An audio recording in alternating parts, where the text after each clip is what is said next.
Hello everyone, I'm Joseph Dinesh, a Catholic commentator from Sydney, Australia. In today's video, I want to share a clip from the conversion journey of CANDACE Owens to the Catholic faith. Like many of you, I recently heard about her conversion and was curious to learn what convinced her to take this significant step towards embracing the fullness of the Catholic faith. To my utter surprise, from this clip, I came to know that it was one of Bishop Barron's books, Journey to the Heart of the Faith, that provided her with a clear understanding of the Catholic Church and inspired her to join the full communion of the Mother Church. As someone who is a big fan of Bishop Barron, I was pleasantly thrilled with it. So this is a very short clip and I would like for you to listen to it. I will share a few of my thoughts at the end. Let's listen. The first book that I read, and I think that was about a year and a half ago, maybe 2 years ago, George gave me Bishop Barron's. Actually, no, the first book I read was Scott Hahn. Yes.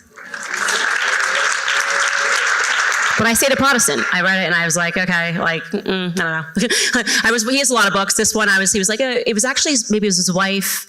The book was actually more about his wife coming to faith, and it wasn't substantive enough. I think it was a quick read. I don't think it was like, if that's your first entry, it wasn't a compelling enough reason for me. And I was like, okay, but George was kind of like putting books and like, oh, read this one.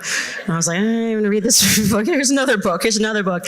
And I said to him, yeah, it's fine. And then I read Bishop Barron's Journey to the Heart of the Faith, and that was different.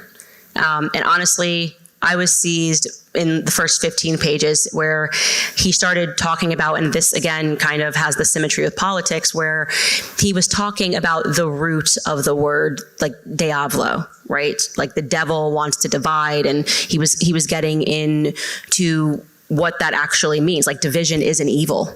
Right. And I know that from politics, right? I know that it's all about dividing the family, dividing the sexes. It's this constant game of division. And when something is not whole, it is not true.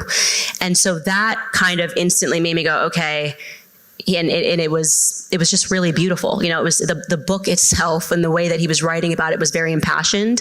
And I was like, okay, this is interesting. And I very, very easily got around the Mary thing because it's just a lie. I mean, people are telling you that Catholics are worshiping Mary as God, and that's just actually a lie that has been repeated so often that people just believe it to be true. They don't understand the veneration of her or what is the reasons behind the veneration of Mary, and so that wasn't a difficult hang-up for me. It's interesting to learn that for CANDACE Owens, one of the most impactful insights from the book was the realization that division is a symptom of the diabolic and not what God intends. This naturally leads one to question whether God would never will for the Christian church to be so divided. The answer is absolutely not, because one of the signs of the demonic is to scatter and divide because it directly opposes the unity and harmony that God intends for His church. The demonic seeks to create chaos, confusion, and separation, undermining the communal and the universal nature of the church.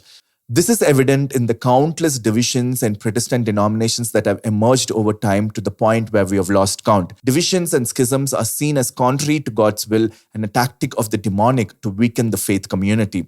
In conclusion, I should confess that I have heard countless conversion stories to the Catholic faith where people mention the early church fathers, the early Christian community, the intellectual tradition, and the magisterium as reasons for embracing Catholicism.